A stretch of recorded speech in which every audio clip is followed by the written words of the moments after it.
गुणी पूर्णिमा का जो दिन रहता है, चैत्री नवरात्रि जिस दिन प्रारंभ होते हैं, नया संवत्सर जिस दिन प्रारंभ होता है, उस दिन नीम के पत्ते की बंदरवाल लगती है, जो नवरात्रि के 9 दिन तक दरवाजे के बाहर लगी होती है, जिससे घर में कोई नई बीमारी प्रवेश नहीं करती, वो बीमारी बाहर निकल जाती है। इसको नीम के पत्ते की बंदरवाल।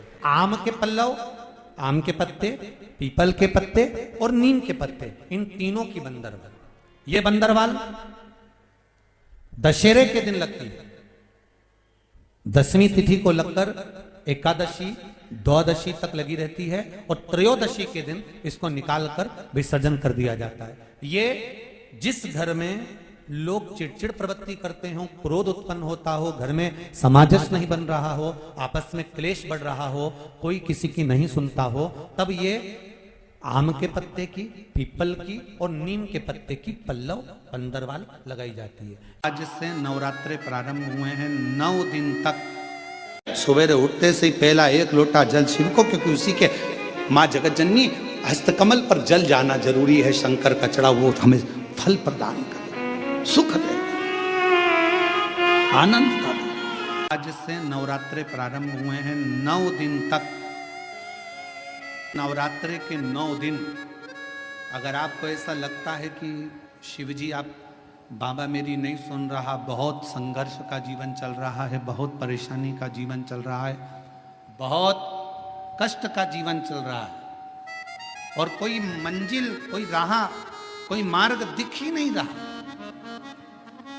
तुम्हारा कैसा भी दुख है, जो आज गुप्त नवरात्रे प्रारंभ हुए हैं, आज से 9 दिन तक का एक नियम ले लो में कि मुझे शिवजी के मंदिर में अशोक सुंदरी वाली जगह पर एक बेलपत्र माँ हेमवती माता के नाम से, कौन सी माता?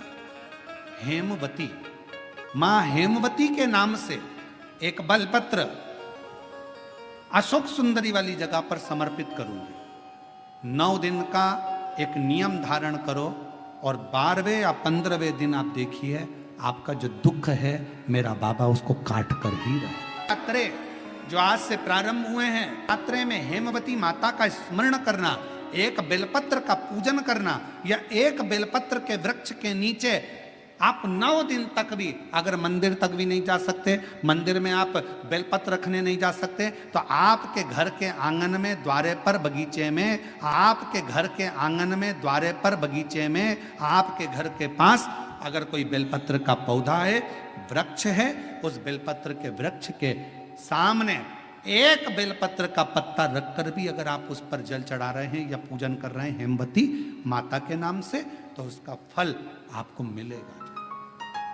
और मान लो बेलपत्र का वृक्ष भी नहीं है, हम मंदिर भी नहीं जा सकते, हम कहीं नहीं जा सकते, घर से बाहर कैसे निकलें? पानी तेज है, जलवृष्टि हो रही है, बहुत सा पानी है, तो क्या करें? अपने घर में जो शिवलिंग है, तुम्हारे घर में अगर जो शिवलिंग है, तुम्हारे घर में जो शिवलिंग विराजमान है, उसी शिवलिंग के साक्षी में, सम्मुख में भी अगर हेमवती माता का नाम लेकर अगर एक बेलपत्र समर्पित करोगे 9 दिवस तक, तो उसका फल मिलेगा जरूर, उसका फल मिलेगा। फिर से बोलो, कौन माता? हेमवती। कौन है ये? शिव महापुराण की कथा कहती है, जब माता पार्वती जी हिमालय राज के घर में प्रगटी और हिमालयों की कंदरा में बैठकर मां पार्वती जी तप साधना में लीन हुई, जितनी परीक्षा भगवान शंकर ले सकते थे, शिवजी ने सारी परीक्षा ली। ब्रह्मदेव परीक्षा लेने आए, भगवान नारायण परीक्षा लेने आए, इंद्रदेव आए, सप्तऋषि आए, सारे साधु संतों को परीक्षा लेने भेजा, पर मां उन परीक्षाओं में पास होती चली गई। तब भगवान शंकर ने दर्शन देकर कहा, पार्वती आज से तुम्हारा नाम हेमवती रहेगा। सुनो पार्वती, तुम्हारे इस नाम की आराधना जो तुम्हारे गुप्त स्वरूप में करेगा, उसको मनवांछित फल की प्राप्ति हो जाएगी। और वो फल, आज कथा अगर प्रारंभ हुई है और आप लोगों को मौका मिला है, तो इस कथा का स्मरण अपने जीवन में जरूर करें। और आप सबको मालूम होगा 4 नवरात्रे होते हैं।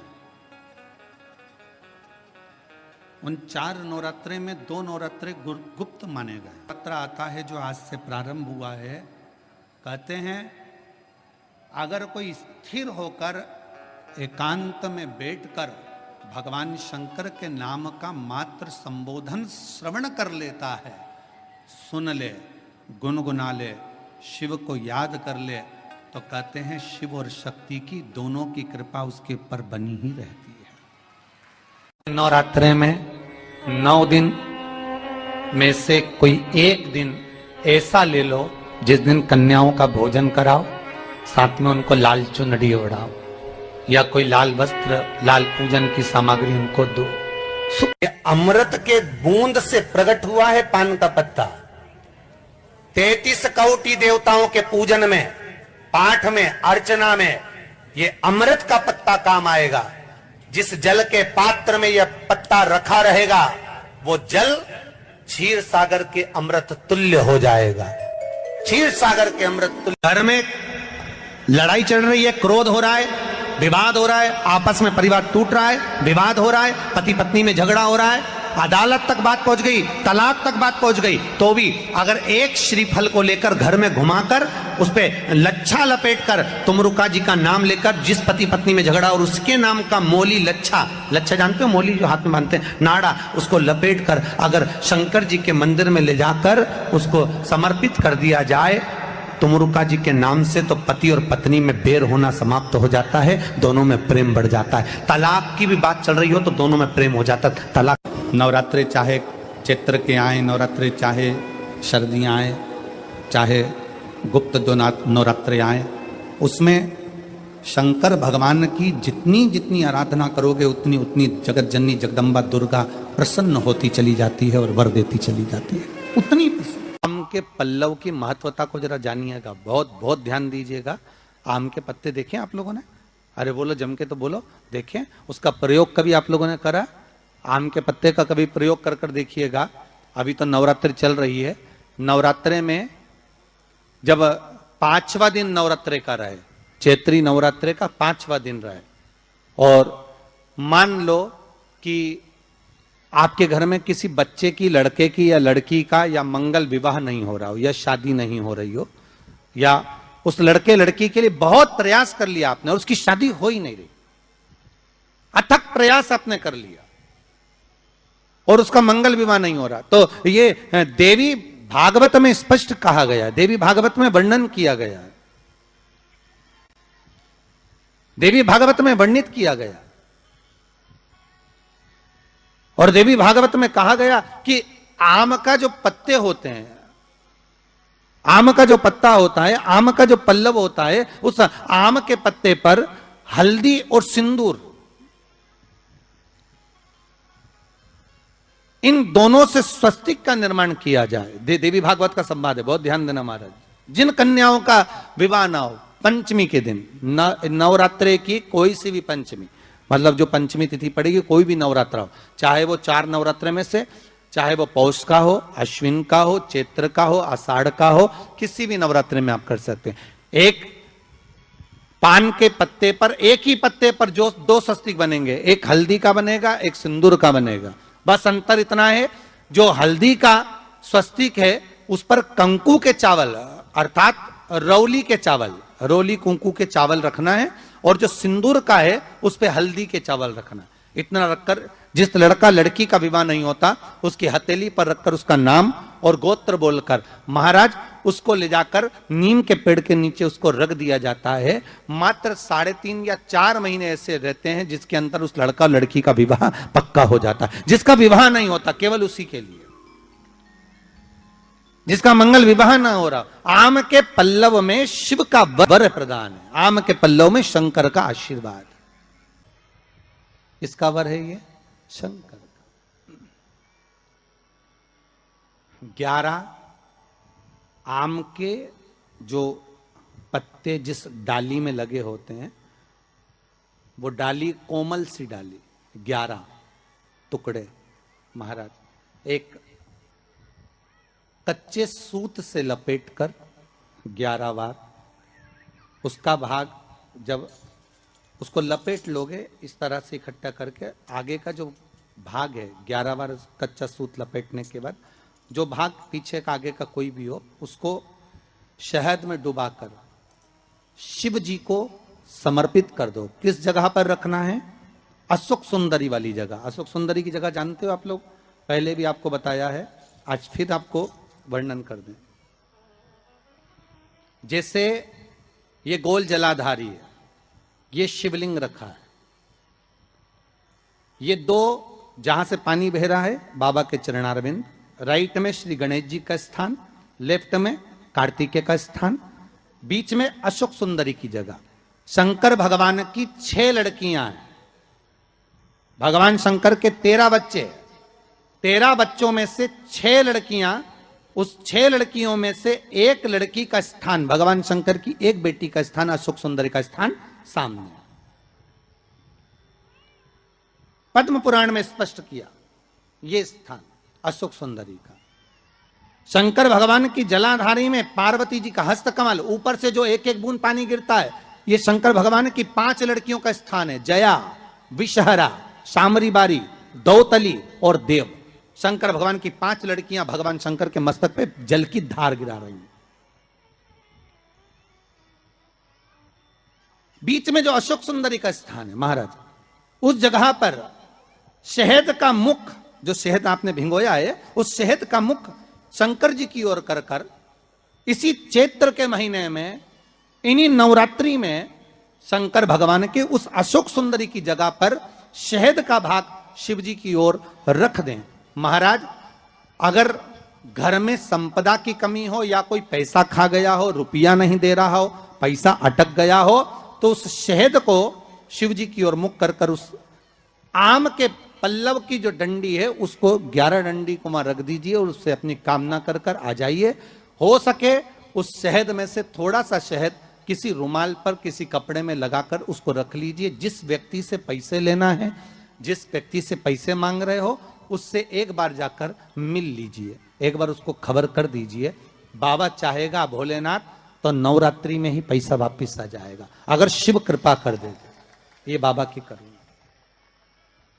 आम का पल्लव कोई साधारण नहीं जिसको कलश के ऊपर रखा जाता है, शिव की कृपा। जिस आम के पेड़ पर स्वयं कामदेव चढ़कर भगवान शंकर के तीसरे नेत्र द्वारा जलकर भस्म हो जाते हैं, वो आम का पेड़ साधारण नहीं हो सकता।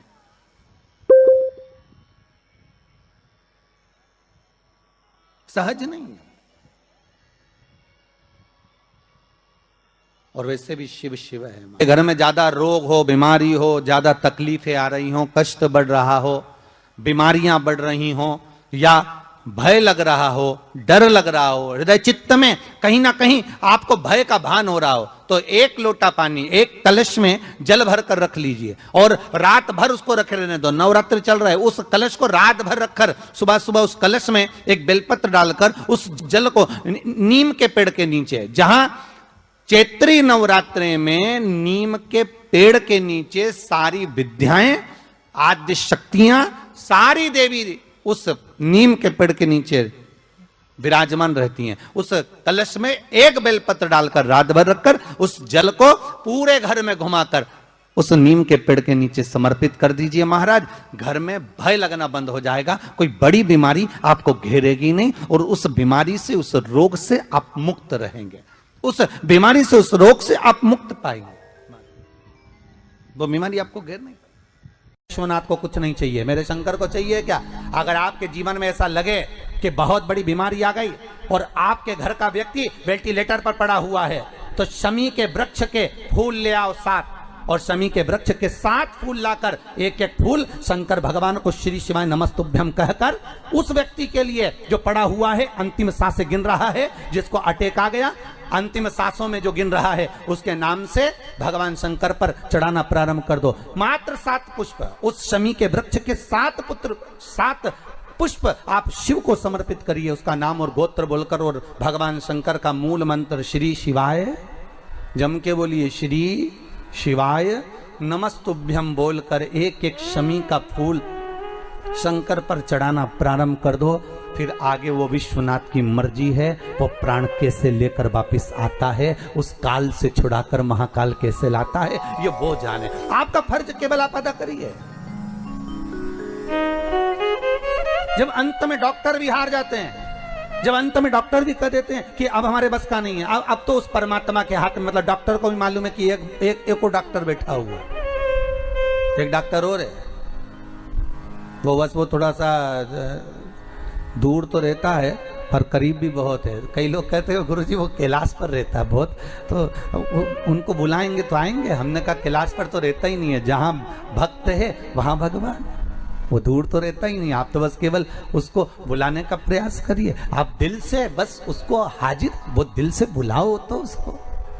इसलिए देवी भागवत में लिखा है कि नवरात्रे में एक दिन, जैसे प्रतिपदा है, पहला दिन है तो एक कन्या का पूजन करो, द्वितीया है तो 2 कन्या का पूजन करो, तृतीया है तो 3 कन्या का पूजन करो, चतुर्थी है तो 4 कन्या का पूजन करो, पंचमी है 5 कन्या का पूजन करो, छठ है 6 कन्या का पूजन करो, सप्तमी है 7 कन्या का पूजन करो, अष्टमी है 8 कन्या का पूजन करो, नवमी है, जम के बोलो, 9 कन्याओं का पूजन करो।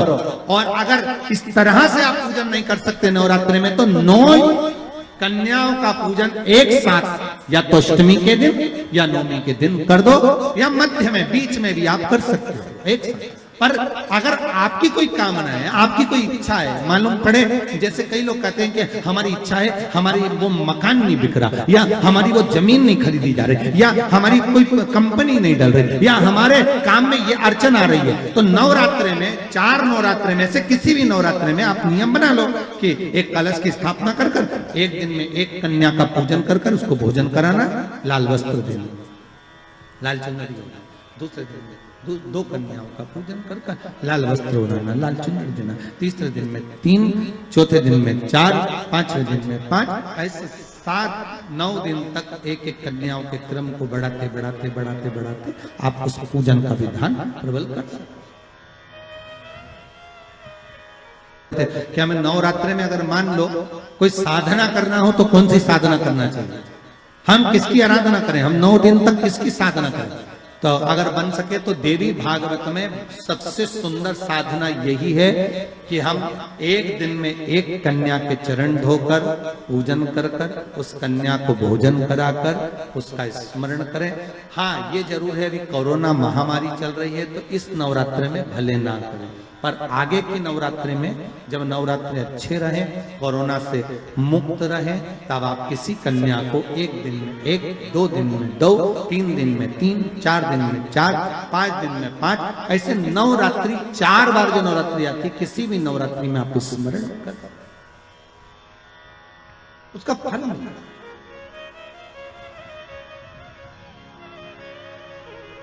उसका फल होगा।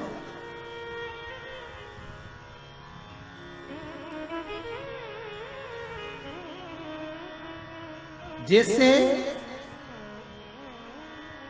बेलपत्री का किया गया दान छिन्न नहीं माना गया। किस चीज का दान? जम के बोलिए जरा। बेलपत्री। बेलपत्री का किया गया दान छिन्न दान नहीं है, समाप्ति नहीं होती। बेलपत्री अगर आपने कोई आपसे कहा जी तुम्हारे यहाँ बेलपत्री लगी है, जरा 8-10 दे दोगी क्या? बिल्कुल। और उससे कहो बेलपत्र तू मत तोड़, हम तोड़ कर देते, और अपने हाथ से बेलपत्र निकाल कर उसको दो दान। ये छिन्न दान नहीं है, ये समाप्त नहीं होता। ये बेलपत्र का दान अविरल दान बढ़ता है।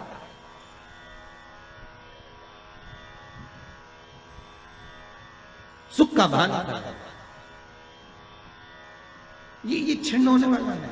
अभी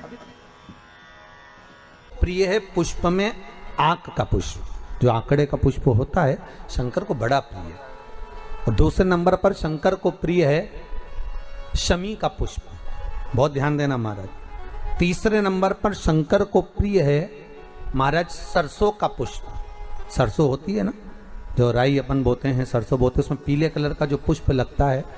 हमारा तो निवेदन रहता है जब तक सरसों आए तो प्रयास करा करो कि सरसों के 108 पुष्प